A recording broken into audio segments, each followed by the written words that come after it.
this group, you have Cloud9, Vitality, and Gen.G each at 1 win, 2 losses. It's a tough group. Everyone can win against everyone, besides RNG, I think. Uzi gets caught, but Uzi does not get killed. He hops and skips and jumps and kills Vitality right where they stand. But from first game against Gen.G, I feel like what we mainly learn is that nobody's unbeatable. It's Attila going into the base. Vitality has to buy time. They can't get back in time. They got it! They got it! Vitality will take them down! 여기서 벗어나려면은 C9은 꼭 이겨야 될 것 같아. 바이탈리티랑 C9은. They're threatening the dive with Attila, and now on Sneaky. Well, Sneaky's dead. He just gets caught right out. Gen.G pick up their first win of Worlds. And what an explosive engage. I think making it out of groups would be just a testament to how good we can be. We need at least 1 win off of Gen.G or RNG. Is RNG an untouchable team? 我觉得确实这个差距在缩小，但就是我们还没有完全的超越他们，所以我们要在这次比赛里面证明我们没有必要超越RNG。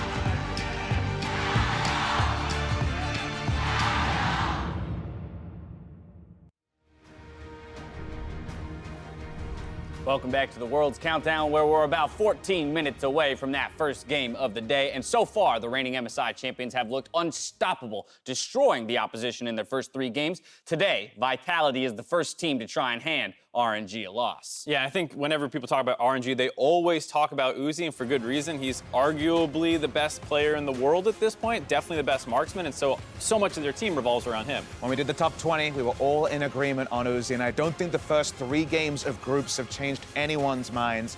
It feels like RNG can win through other lanes, but when Uzi gets going, you're never in doubt about the result. You see the prompt on your screen right now, so spam in chat. Is Uzi a god? Yes, can confirm, Pog champ. Those are your options. You can't even disagree. You can't. No, you cannot. Who would disagree? Would you disagree? No, No one can disagree. That's Exactly. the point. That's exactly the point. Uzi is absolutely a god, and while he's a god, there are 4 other stellar members on that roster. Yeah, there really are. And I think anytime you talk about an AD carry dominating the laning phase, you have to look who he's partnered with. And I think Ming has been so damn good for RNG, not just in finding engages in team fights, but his 2v2 laning alongside Uzi is so well done. I really do think that they are not only the strongest, bot lane as a whole, but some of the strongest individuals. And I think in the past, Uzi succeeded in spite of his support. There was definitely some supports that couldn't handle his mechanical level. He's been around a really long time. He's been on a journey. Mada, the last one, they were good together, but he's reached a new level with Ming. Part of that is that Ming really does look to Uzi as kind of the leader of the lane,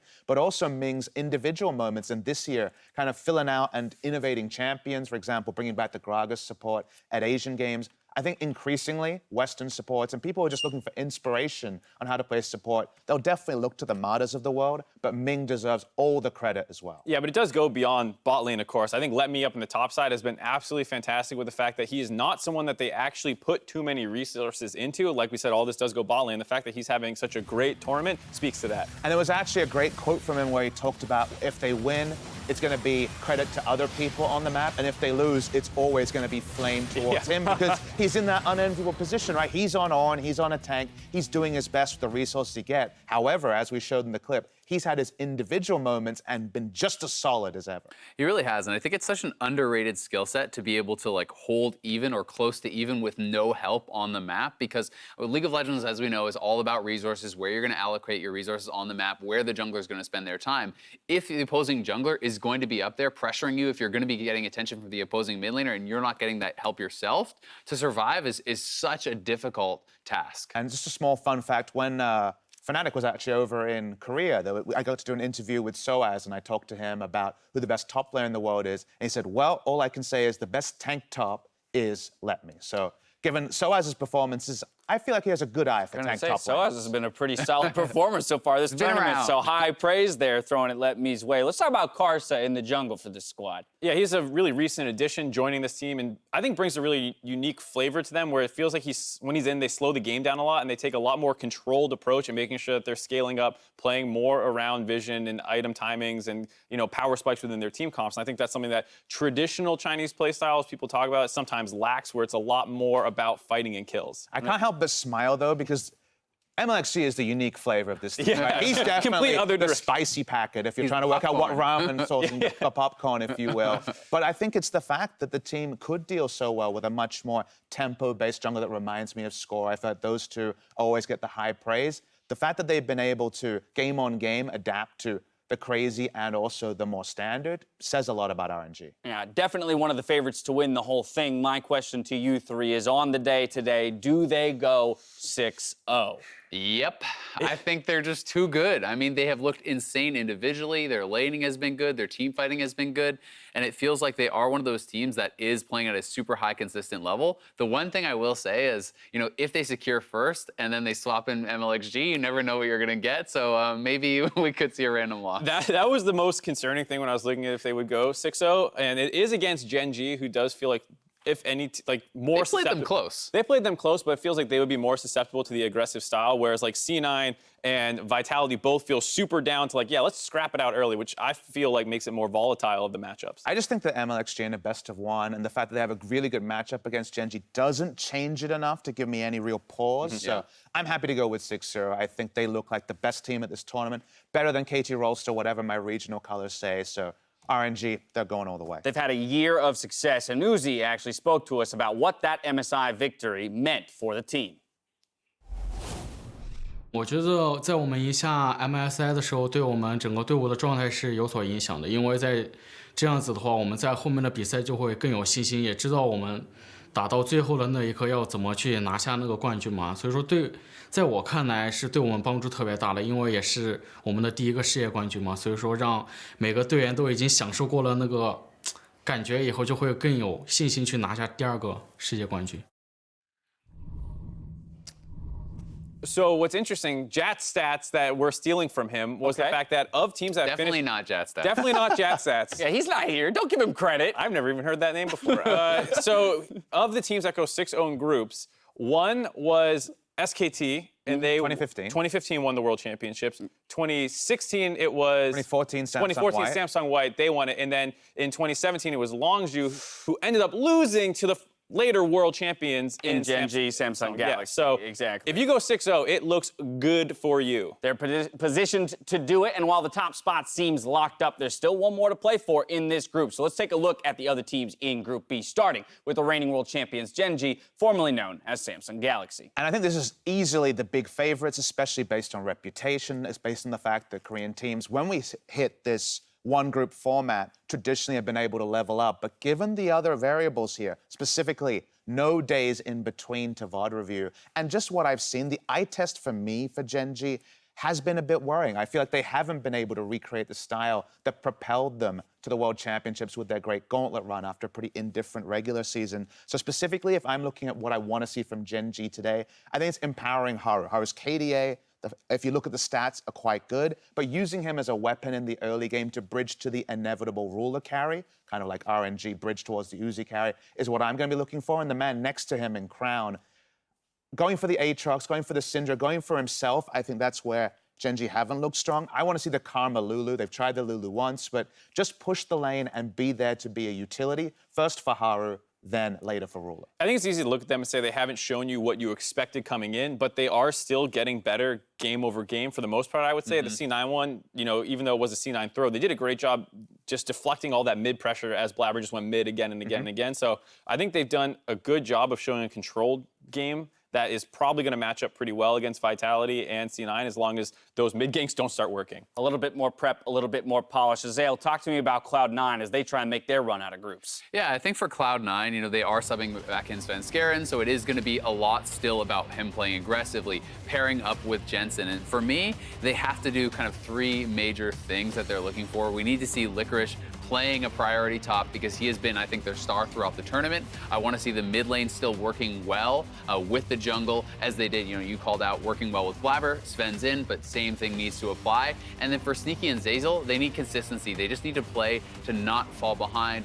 They don't have to dominate, just don't let it go all to hell. Yeah, like the RNG game. You've seen more of Sneaky and Zeyzal. I think they have struggled a bit on lane. What looks like safety? Like, if you think back to NA, what are we talking about in terms of stable, especially given the tournament meta? I mean, we've talked about, like, Braum as a champion that, like, I don't think any of us are in love with, but I think it looks better than his Nautilus, because when Zeyzal feels like the main engage, it just all comes apart, and he's almost always dead at the start of fight. So if you have Svenskeren, who's more of a reliable engager instead of Blabber, maybe you can look for Zeyzal as more follow-up than primary engage. Yeah, I mean, I think Tom Kench has worked well for him in the past as well, if that's going to be available. I know it is getting quite a few bans, but something more along the lines of the defensive supports, I do certainly prefer, even an Alistar over something like the Nautilus, because it feels like, you know, there is more survivability, at least with the ultimate. I'll also just be curious to see if this Draven ends up getting let through for Sneaky. We've seen it hit the ban table, and I know it doesn't necessarily fill that role of play safe and farm, but for whatever reason, people seem to be scared of it to some degree. So if it makes it through, I just want to know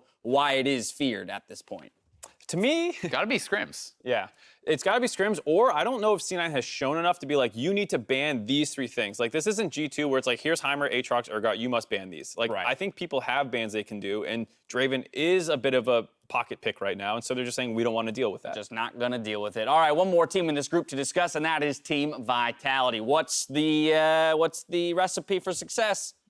I think it's just keep it rolling. Do more of the same. They have been playing so aggressively. They have been bringing out unique picks. So I just want to see them stick to their guns, stick to their playstyle. Because if they are going to beat teams like Gen.G, if they are going to beat teams like RNG, it is not playing their opponent's game. It is playing their own unique style. I just don't think Vitality conforms. I think they continue to innovate. The Echo, very much a pocket pick, but one that we know works into Syndra. Keep back rolling into these picks for Jiizuké. Build around this man who's already proved to be a big carry. You think back to teams in the past, Cloud9 in 2015 were rolling with the Veigar Tristana, and people took note of that. Team WE last year, Caitlyn Jana beating the Ardent Sensor meta. I think there's ways to stay ahead, and Vitality worked the best on the razor's edge. In Jiizuké in particular, talking about him, you know, we were doing a meeting last night, and the question was raised, like, is he having a better Worlds performance than Caps? And, like, just the expectations coming in that they have 2 great mid laners now, and Jiizuké really stepping up and having these monstrous games that are helping hard carry his team is someone that I think you want to keep putting resources into, keep giving him counter pick. He is delivering with his pocket picks. First professional Italian player, making his Worlds debut and absolutely smashing kids while doing it. It's been a joy to watch. Having a game plan is one thing, but executing on it is entirely another. So the final question is, who actually makes it out of this group? We have all 4 of us throwing our predictions up for how the group will play out at the end of the day.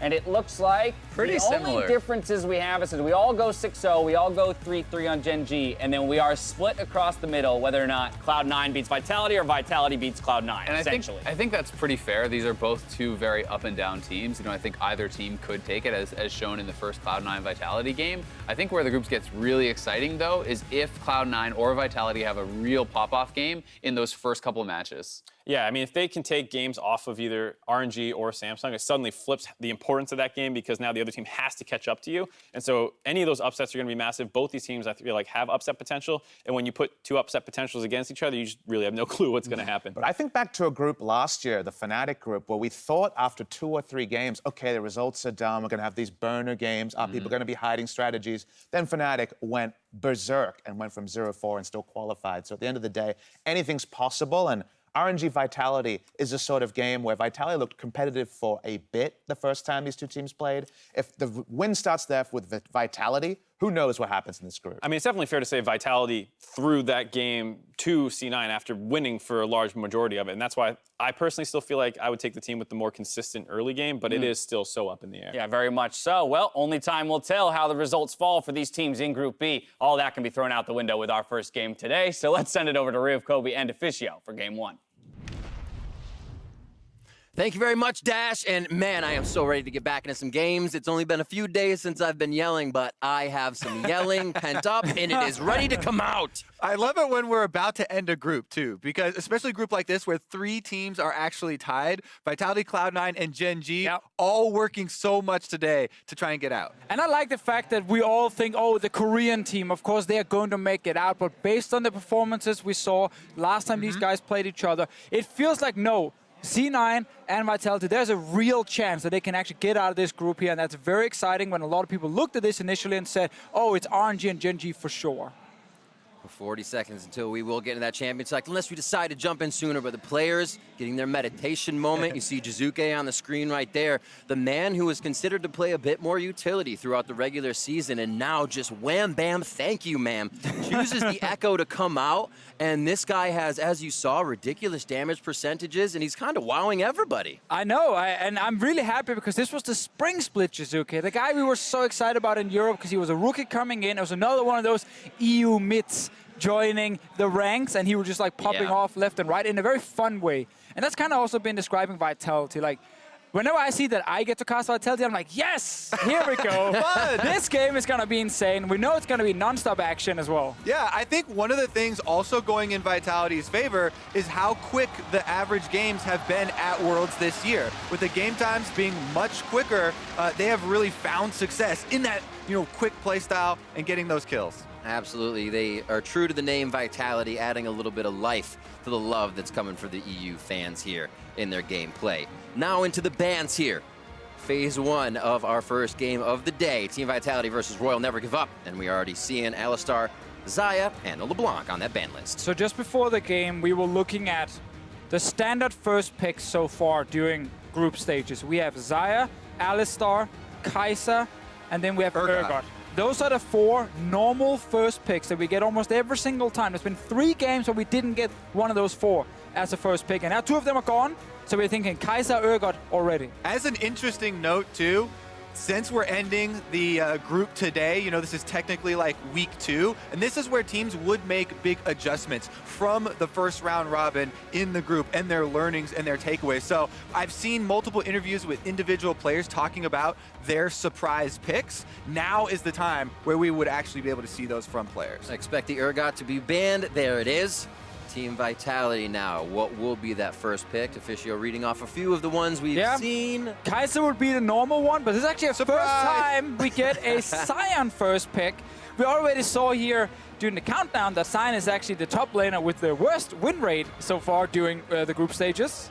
And there have been kind of 2 major strategies, of course, 1-3-1 split push, 5v5 team fighting. Sion is a centerpiece for the 5-on-5 hard engage. Just running that Sion ultimate straight down the lane to get your hard engage. And I think Vitality were like, we want Uzi to play Karsa, so we can try and pick something super strong early that can try and bully Uzi. And I'm just going to call Draven already, because when Vitality needs something spicy from the bot lane, it's Draven. All right, what percentage plays in the regular would you give me on Varus then? Because I think it's between those 2 probably. Taking bets. Yeah, I mean, he tried the Varus last time. You are correct. It didn't work. I'm saying 70% on Draven. Okay. I got 30% to go somewhere else. Well, we do and have been talking about that Ornn on our side of things and how it's just the ability to initiate from anywhere. Royal Never Give Up gives kind of a card for themselves in any late game troubles, and a Thresh and Ryze on the side of Team Vitality. All right, so Vitality getting a possible, side lane threat in the Ryze for Jiizuké. But as you said, RNG have locked in some of the most consistent and stable team fighting in the entire game. Ornn, very easy to land the long-range engage, and Karsa can follow up on it so quickly, plus has the added benefit of being the best scaling marksman in the game for the best marksman in the game. Yeah, I have to say, based on what we've already seen on stage from Vitality, then I'm scared when I see their first 3 picks compared to RNG's. Because Vitality are playing a lot of these where it's not easy engages, it actually requires a lot of map setup if you really want to utilize especially Thresh down in the support role. Jactroll has not found a lot of success on the champion, but it is screaming to me they want to win bot lane, and that's the goal, and not necessarily big team fights. I would say one added benefit of having Thresh that you don't get from other supports is, of course, the Dark Passage, where you can save members of your team that are playing aggressively. So, you know, let's say Jiizuké does go super deep, trying to, you know, 1v2 some people. We can have a possibility of a Thresh Lantern coming to save them, or it's very good in 1-3-1 scenarios too, if you can trail one of the split pushers and pull them back. Now, with Nocturne banned, we have to see what Kikis wants to play. He took Kindred last time he was against the Gragas, and that was not too successful for him. I just want to see if he actually goes for something like an Olaf instead, where his goal is to try an early gank and try to be a bully, win skirmishes against the Gragas specifically on his side, and use that to snowball, especially bot lane. I think that is definitely the key for Vitality. It's trying to win early because, you know, of the champions already selected here by RNG, plus the way that they have been playing the game. Uzi, obviously giving a shout out to the crowd. Gragas support it is. Lee Sin being locked in for Karsa. And this is one of the players that you get very excited for a Lee Sin. Ah, you got your 70% Deficio. Congratulations. Let's go. This is fights everywhere.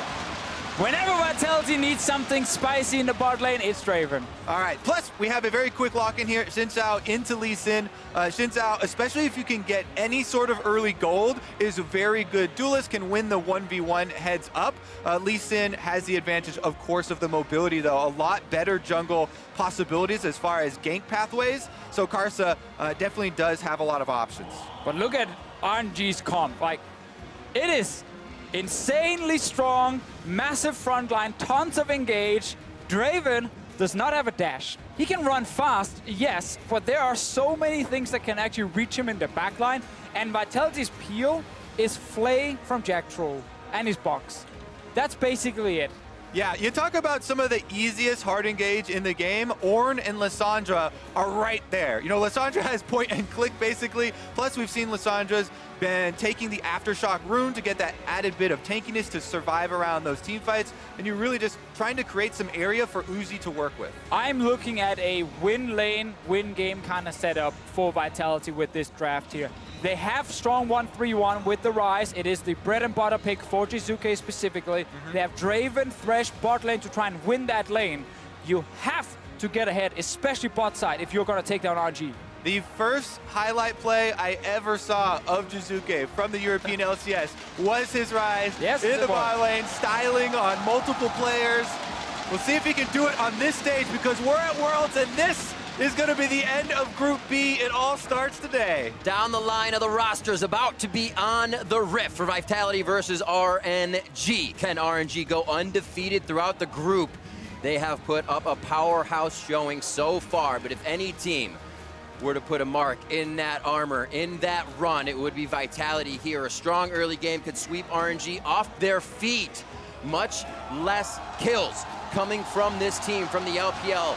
A league plagued with death everywhere, fighting at every moment, every turn of the game.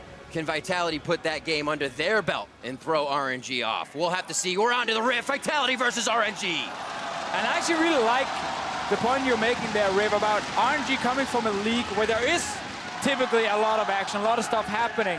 And that's actually one of the scariest things about them. They're ready. They're not that kind of team who's not used to playing against aggressive early game teams. No, they do this all the time. They know how to deal with these kind of guys. And that makes it even harder for Vitality to actually get ahead early.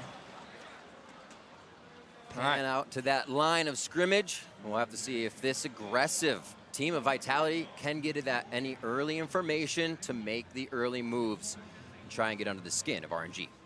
All right, we've got Aftershock on both Lissandra as well as the Gragas. Of course, your support Gragas does have a lot of burst combinations you can do, especially as you were pointing out Deficio on Draven, who puts a shining light on the ground where he has a high chance of walking to pick up the axes. But of course, the power of Draven and the reason for these picks and even some of the bans we've seen at Worlds is the flat AD that he can get and the strength in lane trying to go toe-to-toe. And actually now he might actually find Ming's toes. They do scare him off down the river. So we have to remember, last time these guys played each other, Vitality tried to go for a Varus Thresh lane, so also a very strong lane. It was against Uzi's Tristana.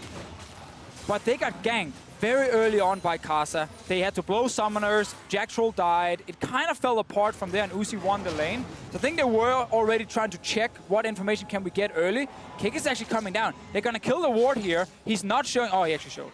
Yeah, I mean, even too early. As soon as Vitality killed that ward, we have actually seen so many. Never mind. Oh no, Cabochard! This is more interesting because this is something that normally you only see in solo queue. Is Sion actually farming up the blue buff and Gromp at the same time?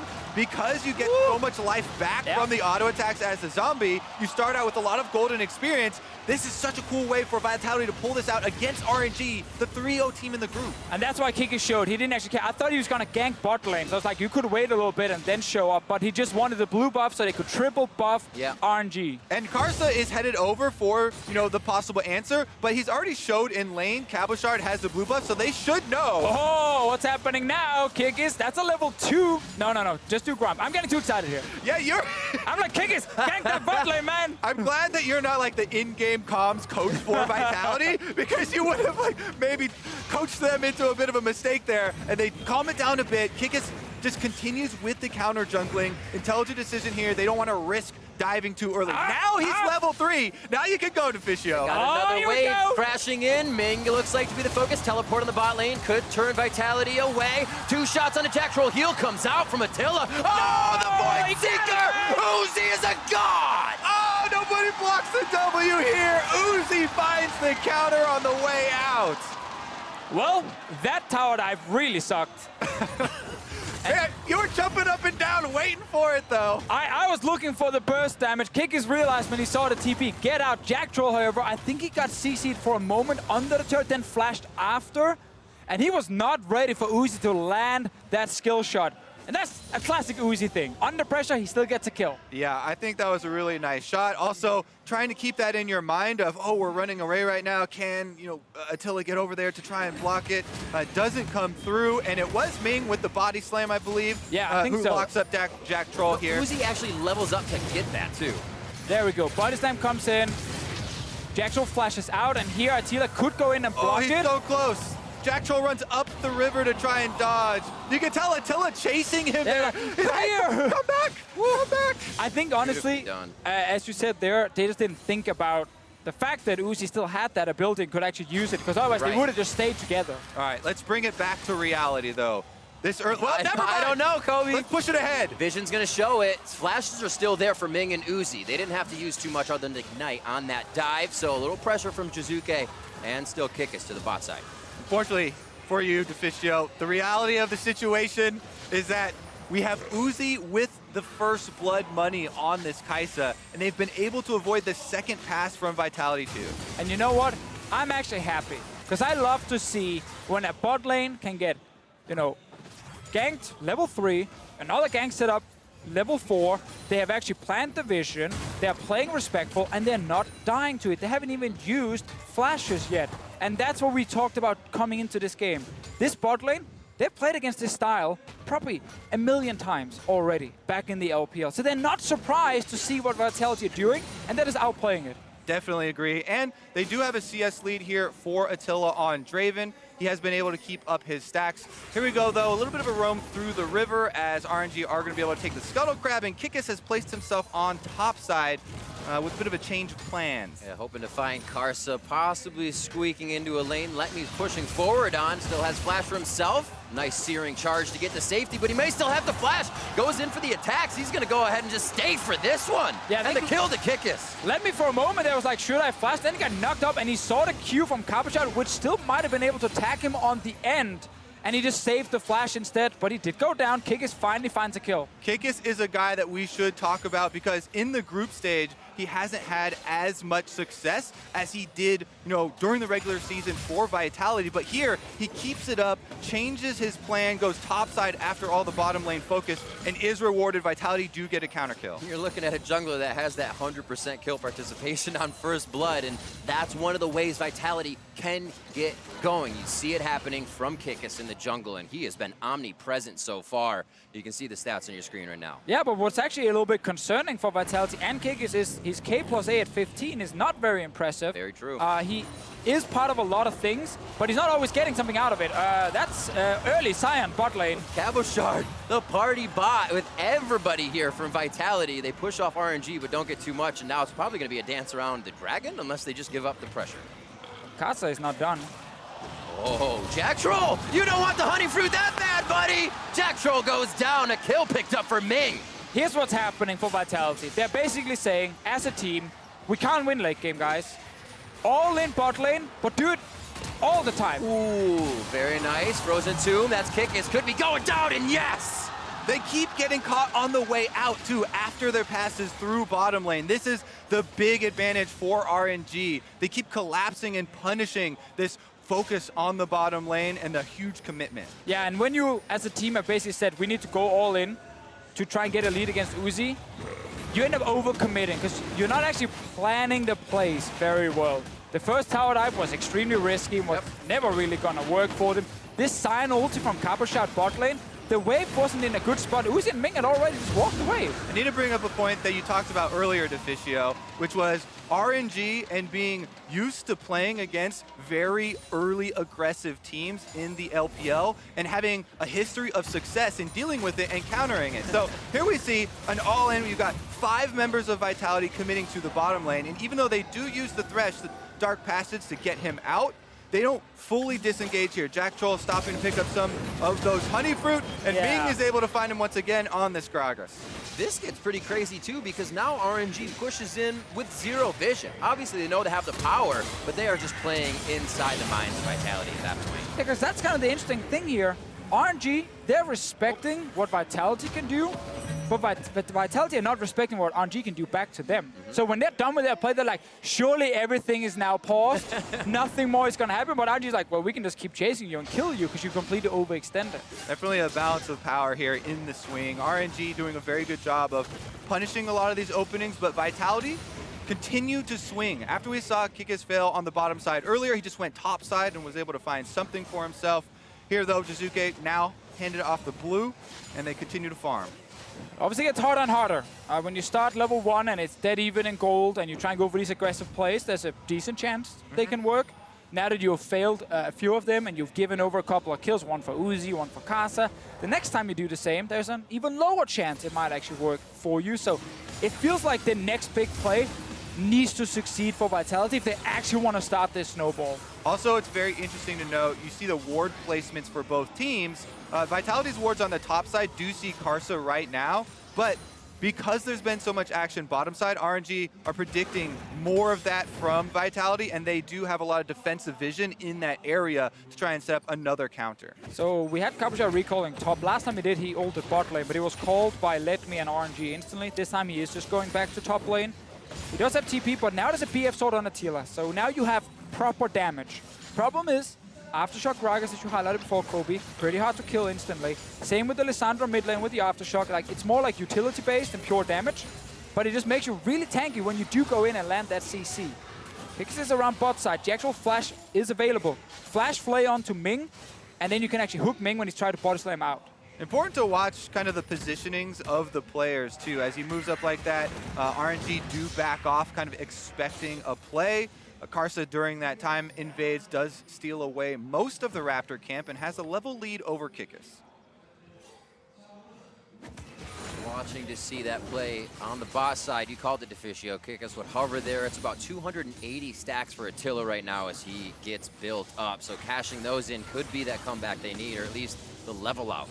At this point in the game, a few overloads from Jiizuké to Xiaohu, as you have a hover from Cabochard just on the top side of the map. That top lane, 96 to 93, so the tanks could still be very useful for either side as this game goes on. Yeah, we obviously know the Ornn ulti in team fights will be a lot easier to use than the Sion, but Cabochard still has a lot of ways to impact the game now. If he can roam from that top lane, we might get another play bot side. It's a collapse. So aggressive, just clearing vision, not knowing what's actually on the other side of the wall. Vitality squeaks out of that one with a dark passage from Jactroll. Yeah, the Thresh defensive play is definitely coming in handy. Pulls him out of that one. A lot of control wards dropped there by RNG, but no chase actually successful here, and it will be a complete reset.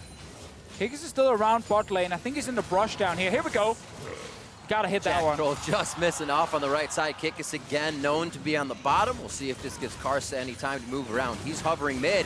Looks like they might want Jiizuké, but they give Xiaohu a bit of pressure to push that mid lane. So around mid, Zhao can now move as well, and that's kind of the thing. It's not just Uzi and Ming Vitality are dealing with on that bottom side, because Xiaohu is constantly sitting with TP threat, and the fact he can push and roam. Same thing with Karsa, who's been hovering around bot side as well just to defend. So it feels like RNG kind of knew the game plan from the start. Was like, they're gonna go bot lane, we need to defend the bot lane, and then we win.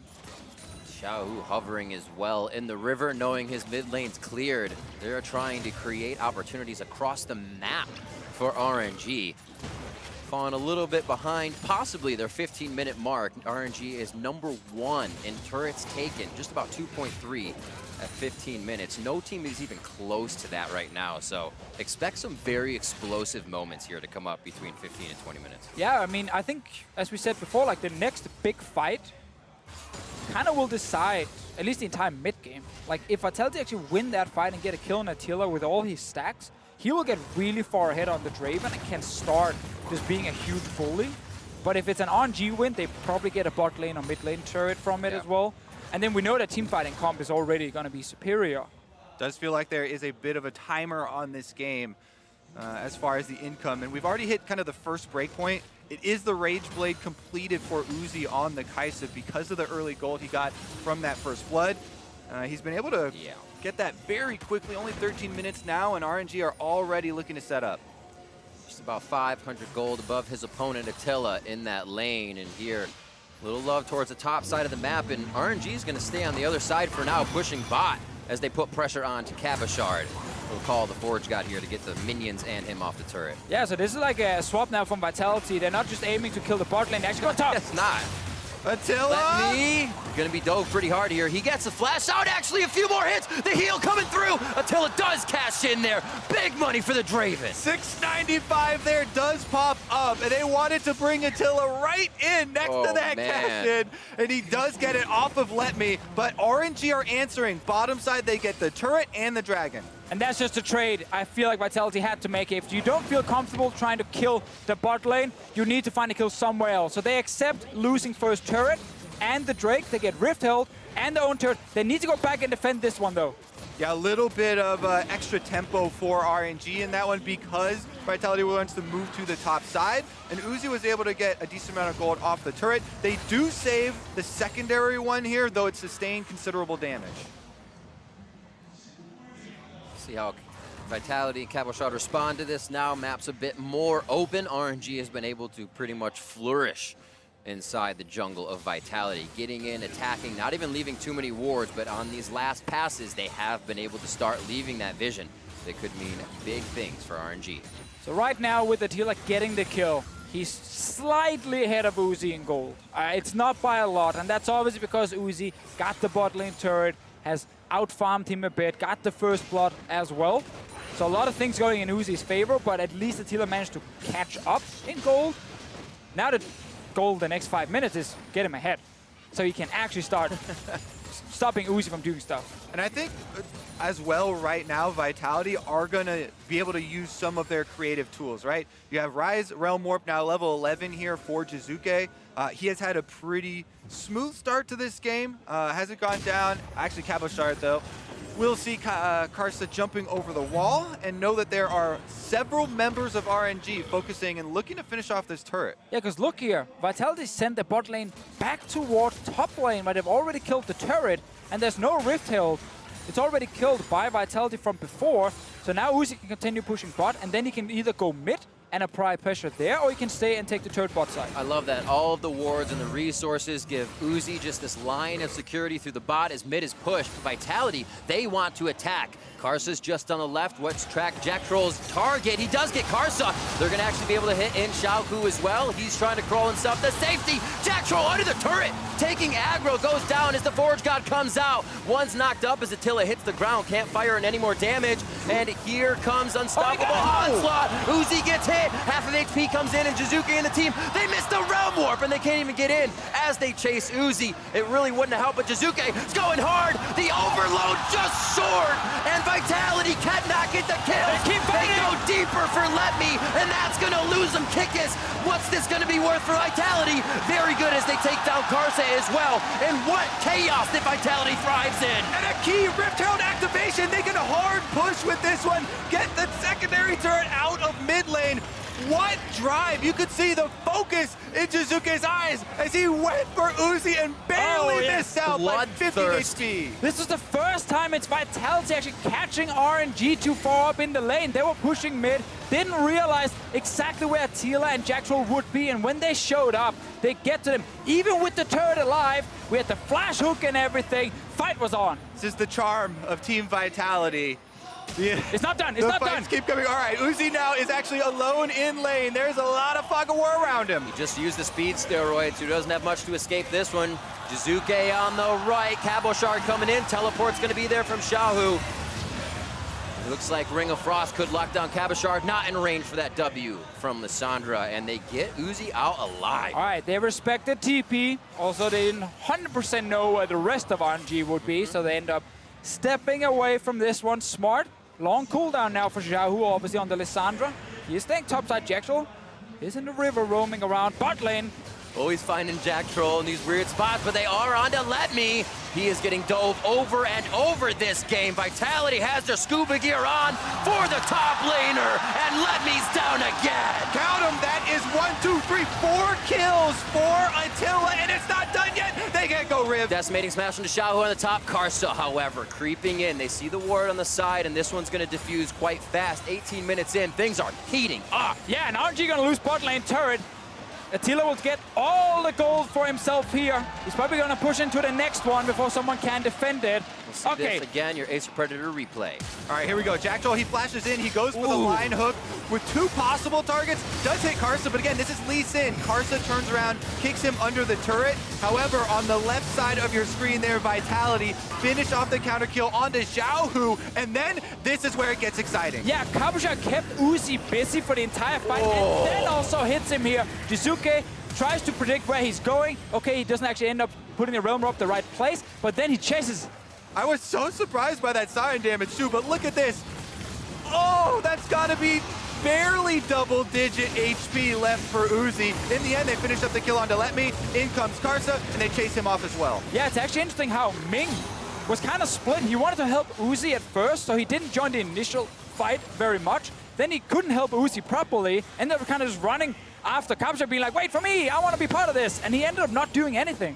Man, Jiizuké is so close there. He had the calculations almost down. I was also surprised how much that level 11 Sion ultimate damage That was a big wow. Cabochard had just hit level 11, hits the ult on the level 10 Kaisa there and had a huge explosion. But as excited as we're getting for this push from Vitality, they do need to kind of keep up this pace against RNG, because RNG are that kind of looming, distant, late game 5-on-5 powerhouse. What makes it possible for them to keep that pace up? What do they either need to change or keep doing? Well, they have 1-3-1 already. Jiizuké is top lane, Cabochard's bot lane, so that's good. If they want to keep fighting, whenever you push the side lanes, don't stay, go together.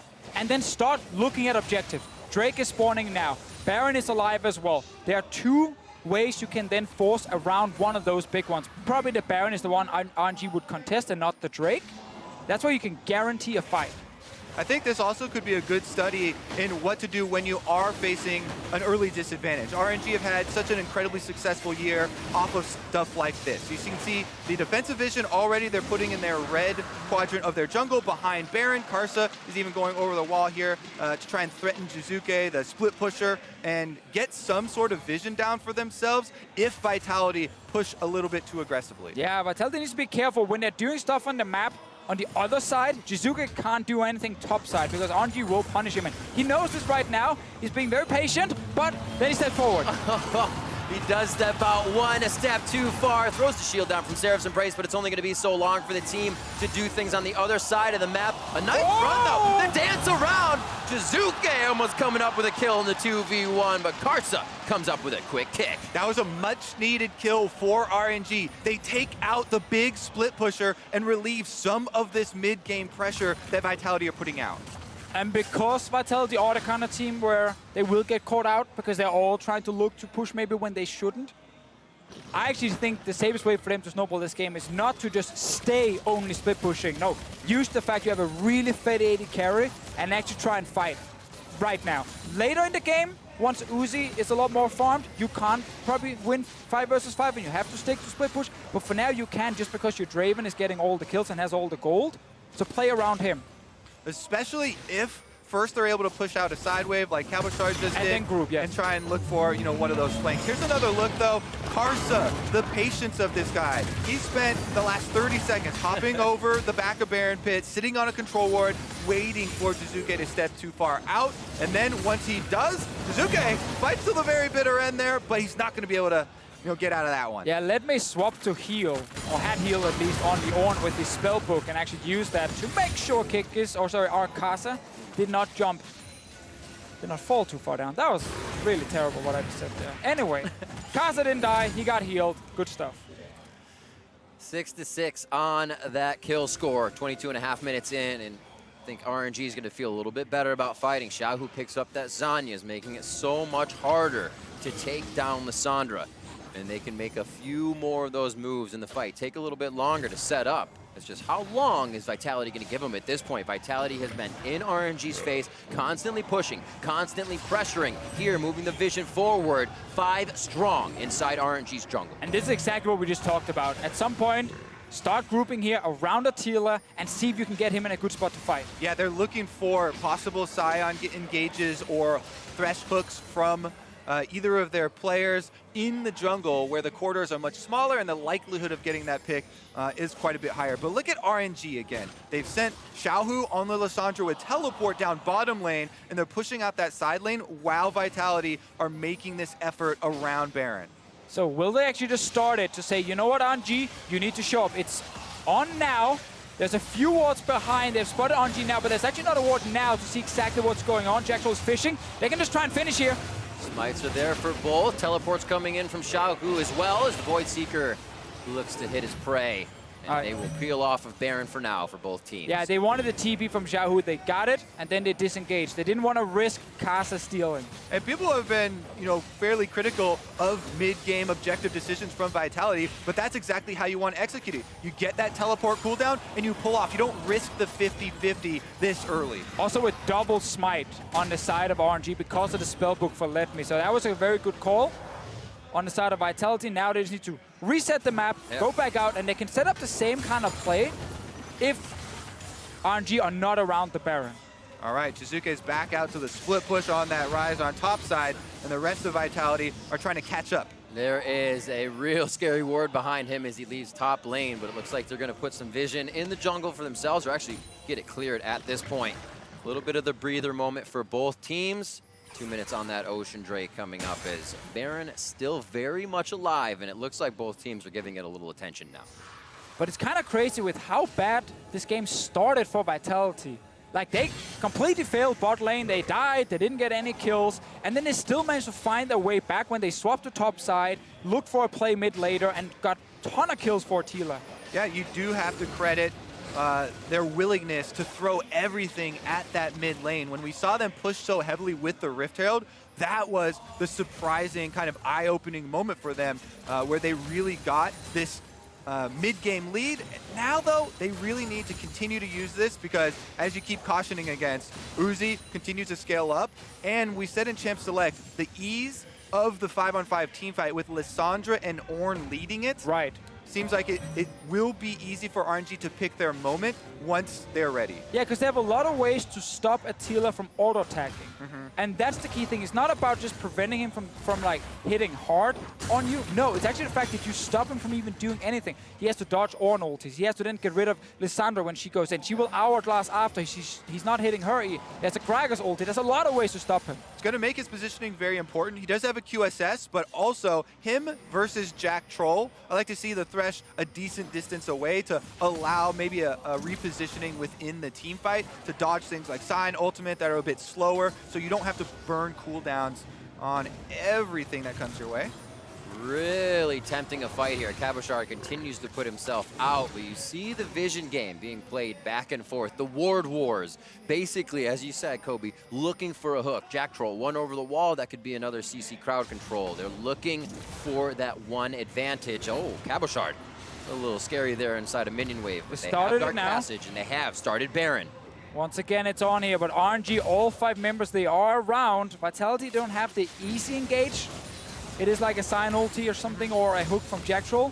And it's kind of what happened, what we talked about here. Like, after Jiizuké got caught in side lane, they said, okay, playing 1-3-1 is difficult. We think RNG can punish us here, so we just grew. Like, it is actually not always the most optimal way to play this early on in the game. Oh, let's see what happens here. Cabochard, Ring of Frost locks him down for a moment. Jactroll gets Ming with the play, and they hook Xiaohu. He's forced to do Frozen Tomb on himself. Sanyos will be there after as well as he goes low. Karsa forced out with the safeguard. Beautiful hook out of Xiaohu as he's finally available. Ming goes down after. Vitality's on fire. Karsa's taking damage from Cabochard as he flashes forward. The Soul Furnace takes him down, and they are going to be able to push only a little bit. No waves are with them as Vitality is just sieging through turrets. Against the MSI champions, Vitality now have complete control of the map. It is just Uzi and Letme, their job to try and stop this Baron. Vitality are going, and this will be a critical moment. We kept saying, hey, look for these fights here. You have a fed Draven. You want to try and fight before RNG reaches late game. It was hard for them to get it, but it started with Cabochard and then Jactroll. 2 hooks in a row. Jactroll landing them over and over. Xiaohu was the recipient of many of them. And let's take another look at this fight from the beginning to Fischio. And this is how Vitality Baron dances. They look for a fight around it. First hook connects onto Xiaohu after he has to jump back with the claw. Everyone engages, the fight is on. Uzi's only hitting Cabochard. And then, when Xiaohu thinks he can get out, after this hourglass ends, no, Jactroll finds him again. And that's where you get the first kills. Insane. They were also able to get Ming. He was the one who got Ming splashed with his own flash play from the Thresh at the beginning. And I think the first hook was also looking for him. In the end, Vitality, they did clean up that Baron. Nobody went to contest, so now they have 2 minutes, 50 seconds left of a Baron power play to pry this base open. And in Champs, like we said, when Vitality needs something crazy in the bot lane, it's the Draven. Right now, he's on 4 items. He's 2,000 gold ahead of Uzi, the best AD carry in the world. And he's looking to carry this game. And they knew RNG wasn't thinking about that. It was Sion, Thresh, and Ryze for those first 3 picks. They let RNG Here we go, mid. Attila in, and now Attila gets pinched very hard in the mid lane as he gets a little too comfortable. A critical pick here. That is so surprising once again. Vitality, they still have 4 members with the Baron, so they might look to finish this turret, but that is going to put a damper on their push. Oh, and that's how you can slow down the game. Baron buff still up for 2 minutes. Attila will be alive in 30 seconds, but the first push definitely stopped. You gotta give props to Karsa here on the Lee Sin. Jumps over the Raptor pit wall and Letme with the long-range Ornn engage is the one to pick that up. But Vitality, they haven't called it off. They're still going with it. RNG thought everyone would just back away. They're trying to collapse on them now. Kikis is not here. Vitality, you're only 3 players. Karsa now coming in, home guards from the top lane. Turret's going down. Jactroll not looking too good in this situation as he will fall. And these small kills going over to RNG as Vitality's getting a little bit each time. Jactroll, I believe, pulled himself out of the Realm Warp with his own death sentence. Volunteered himself to go down for the team as a sacrifice, I guess. And Vitality, they only get 1 turret. So look at actually the gold value of the Baron power play so far, currently negative after the objective. Oh, he actually got Gragas ulted out. Not his fault. Yeah, but Jiizuké also did a smart thing. He stepped out of the ulti to dodge the Gragas, so he didn't get CC'd, and then he stepped right back in to make sure it actually still completed. Thank you very much. But that play before from Karsa, that's actually the most annoying thing when you play against world-class players. You feel like you're doing everything correct, you feel like you're getting the leads you need, but then one little play from one player can be enough to just stop this entire thing from snowballing further. Plus, a big reason why the analyst desk was, talking so much about Ornn. Ornn was in a very kind of neutral position, not threatening at all, far back in the lane, but the ultimate is such a long range that he could capitalize on Karsa's flank there and allow them to get the pick. Here we go, though. They still have 20 seconds left, so it's probably the last wave. Yeah, if you're Vitality, you just want that next team fight where your AD carry is still ahead, the Lissandra is not too scary. If you win that fight, you take the entire game. They don't want to slow down. They want to continue the pressure. That overshield build up on Bloodthirster allows Attila to stand still a little bit more. One of Draven's pain points.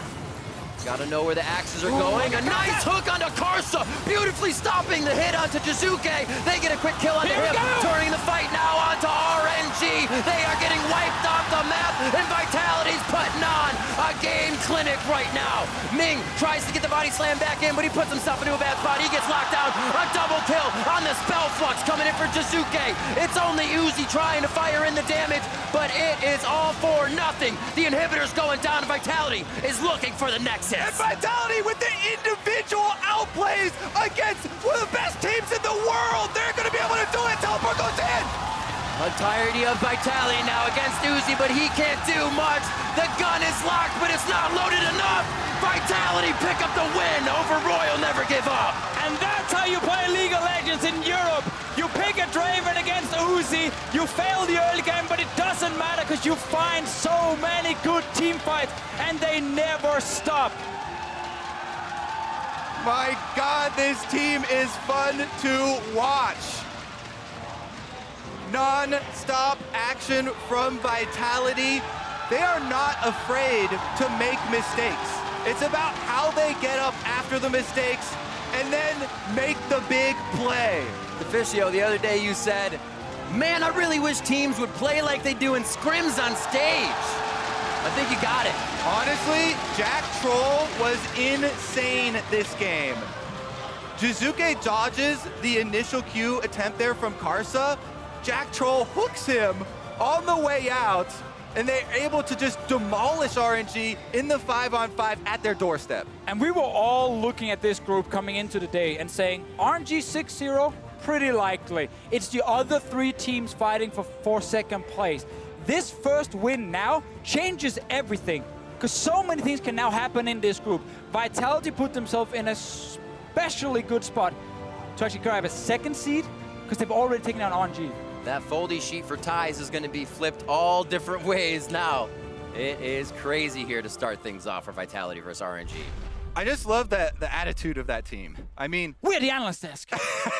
We're the analysts now. But they were memeing on social media when they got put in this group, the group of death, with Gen.G and RNG, about, you're stuck in here with us. Actually, it's true. In the end, it's true, and they find the win. We got so much to say, but the analyst desk also does. For more on Vitality's upset, let's send it over to the State Farm analyst desk.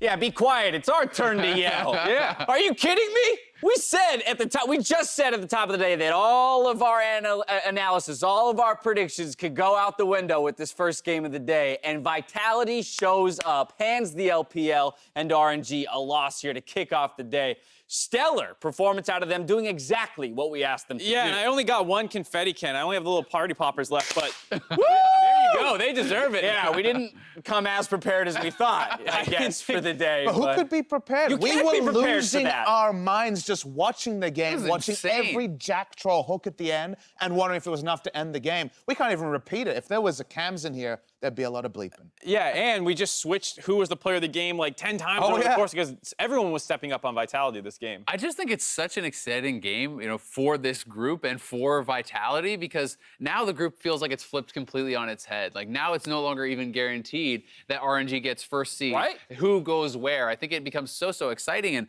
after the start that looked like it was such a disaster, Uzi gets first blood. Oh, of course, it's another one of those games just like last time.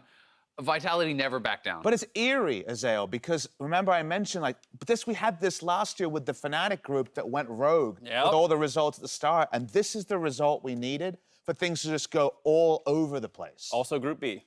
Also, Group B. Mark, we said Vitality, you do you. That was what we had said coming into the day. Stick to your style. How do you feel they played to that win condition? Absolutely. They did exactly what we expected. 100%. Just didn't think it would actually work as well as it did. And to be fair, you know, RNG, we thought were going to be the team to punish this. The first dive comes in really early, super brute force on to a bot lane with all their summoners up. And you're already kind of preparing that. You guys tried. Like, oh, that's 3 kills early. Feels like the game was already slipping away. RNG, they'll power through from here.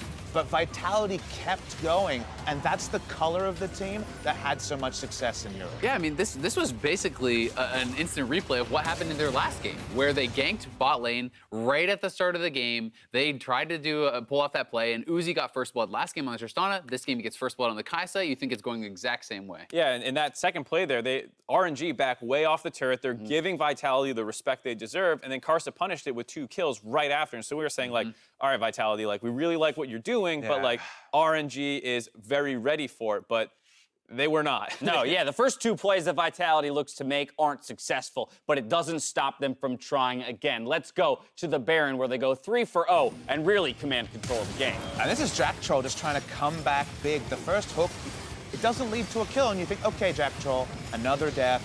It's going to be RNG resetting from here. But the reset never happens as Kikis goes in, Attila gets started, and then RNG, as this play goes on, you realize they're a bit out of position. Yeah, and Cabochard, the fact that he's able to land the damage, the CC, sets up Uzi for this continued chase down. This is what we kind of talk about, like, where Vitality feels like they don't respect when it's the right time to back off. Look at them keep going in. He's turret diving alone. What is he doing? But it's working. It's insanity because it forces the other team to react to you. If you don't stop him, he will kill Uzi. Yeah, I mean, it's basically 2 sides of the same coin, right? This is their aggression, their playstyle in both scenarios. This time it really worked out big for them, and you have to love that they never backed away from that, and also deserving of a lot of credit for their macro play around the Baron, always getting vision and setting up for this huge fight. Yeah, this is that Baron play I called for here. Some really solid engage, just aggressive play out of the Vitality squad, gonna capitalize on 3 kills and a Baron on the back end. And Jactroll, you'll start seeing, is the one who starts leading to a lot of these kills as the fights continue. It was a nice job frontlining by Cabo and Kikis as well, but then it was finally Jactroll set up, as well as Jiizuké also having a great ultimate in as well. Everyone in every fight is usually doing exactly what they need to. I mean, it was just really smart play. You also have to credit them for the lane swap. After the first blood had gone awry, you say, okay, you're probably not going to be able to get so much done there. They lane swap up top. Not only do they get the cash in on Draven, they give him solo turret gold. They dedicated so much into getting Attila ahead. And at one point, I mean, he's a full item ahead of Uzi. You're not used to seeing Uzi ever behind the opposing AD carry. I mean, Uzi was banning Draven against Sneaky. You leave it open against Attila, and now we've seen what that pick is capable of. Mark, I love the way you talked about Vitality the other day and explaining that they seem to take multiple turns in a row, right? You know, they execute on a play. Most people would say, all right, that's the end of your turn. Let the map reset. Now it's the opposing team's turn. Vitality does not let that happen. Yeah, to be fair, I did steal that from somewhere else online, anonymous comment. All right, fine. You know, whatever. Yeah, credit to Mr. Anonymous online then. We got to talk about the MasterCard player of the game, though, Jactroll, this time around. This guy, as you mentioned, it bounced around from player to player to player as we were watching it, but the conclusion of this game, with the hook on hook on hook and the safety of the lantern. It went from a blooper reel to this highlight reel. The interrupt on the Lee Sin engage here already was a match-defining moment, and you keep tracking Jactroll, and he keeps making you shout out loud. Yeah, it makes it go from potentially just a pick-off and an inhib to the game-ending fight. The fact that he gets 2 more hooks following that monstrous one on Lee Sin. And that's really what allowed them to close it out. And this is the Lee Sin nightmare, but the Thresh dream in this fight. He literally dictated the entire fight when he interrupted that Lee Sin. Well, already the group is not going the way we thought it would on this 5th day. But for more on that gigantic upset, let's leave it to Shox for an interview with the Vitality bot laner. Thank you so much, guys. I'm here with Attila, and I'm going to be honest, there's nothing on my cue card because everyone backstage was in awe of what you guys did here today. What is the first reaction after beating probably the tournament favorite RNG? I mean, I think I never had my heart pumping up so hard after the last team fight. Like, we faced already RNG 2 days ago, and they actually won against us, but we actually felt like we can win, you know? Like they're really good, they're a really aggressive team, but we thought that they don't know the power of Vitality, so we just went all in, we picked our picks, and we actually managed to win, so feels pretty good. Well, we'll dive a bit deeper into the game specifically in a second, but I just also need a reaction from you. The guy who was a rookie a year ago, the name change, bursting onto the EU scene, and now you pick your signature Draven into the best player in the world in Uzi. Just tell me why you picked it and how it worked in your game plan. I mean, I still think he's a better AD carry than me. He's way too good right now, and it's my rookie year, so I'm not expecting to do better than he does, but I know that he actually doesn't know me, right? So we just know that he'll pick the guys if we let him, and we just went all in. I know I can do good online against him, so we just tried to force him out. We didn't let him like have a free lane like last game, and we actually just went full aggressive against probably the best team in this tournament, so it really paid off, and we're really happy about it. I mean, I can imagine. We're all very happy and very proud of you guys already, but now I think it's time to get those feet back on the ground, right? Because you guys beat Gen.G also in miraculous fashion and then dropped a couple of steps, and now it's all in your own hands. So how are you going to make sure that you keep this good feeling, the calm, going into those so important following matches? I mean, I think this one was a bonus. Like, we came today thinking, okay, we have RNG first, we take it easy, you know, if we lose, it's fine, they are really good, and we just focus on winning Gen.G and C9, because those are the matches that we have to win if we want to go quarterfinals. So right now we have like this bonus win that we should have had against C9, but we didn't play as good that day, so right now we just try to beat Gen.G and C9 and make it a perfect day to go to quarterfinals. Absolutely. This just exceeds a lot of expectations that anyone had about Vitality in this group. Would you say the fact that you are guys who come to the Rift, you put it all on the Rift, you go when other teams wouldn't go, you play to your strengths, and you don't care what anyone thinks, is that what is, in essence, helping this Vitality at this World Championship? I mean, if we heard anybody else, I wouldn't even be playing League of Legends right now, right? Like, we don't care about statistics, we don't care about odds. We just come here, we play our game, and we just prove everyone wrong, so that's what we do. We don't care about odds or statistics, we just come here and prove everyone wrong. I love it. Attila, congratulations, the best of luck in your following matches. We're gonna take a quick break, but when we come back, more action. Gen.G versus Cloud9. We need a breather. See you in 3.5. 2 shots on the Jactroll. Heal comes out from Attila. Oh, the Void Seeker! Uzi is a god! Vitality cannot get the kill. They go deeper for Letme, and that's going to lose them. Kikis, what's this going to be worth for Vitality? Do things on the other side of the map. A nice run, though. They dance around. Jiizuké almost coming up with a kill.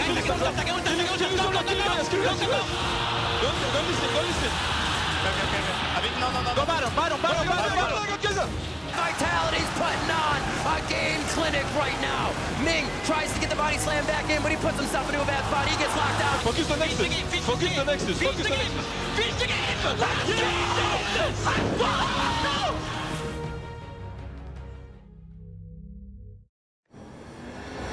The synergy of brute strength, born of elite core power, to thrive under pressure in the most hostile conditions, and built to overclock. Prepare for combat. Go forth and conquer.